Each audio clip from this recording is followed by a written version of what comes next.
There is something unusual about Mount Rushmore. Unlike most sculptures which look painstakingly crafted, Mount Rushmore almost seems like it formed out of the mountain naturally, and not by the work of a great sculptor. The reality is, Mount Rushmore is not only a work of art, but an engineering masterpiece.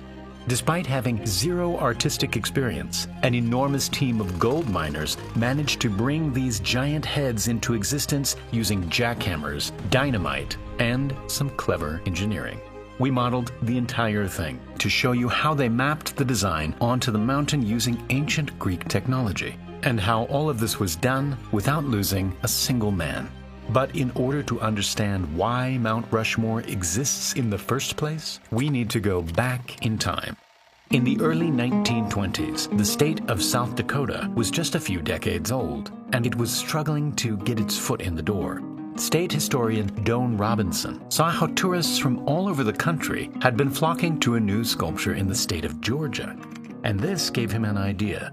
He reached out to the sculptor Gutzon Borglum and asked if he'd like to make an enormous sculpture of America's Wild West heroes.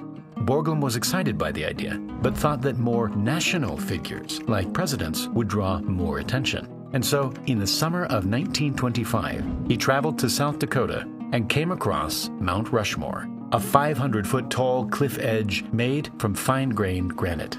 He knew that this would be the perfect blank canvas for his project. With the mountain secured, he started studying photographs of the presidents and put together a 1:12 scale model. Now he had to figure out how he was actually going to make the real thing.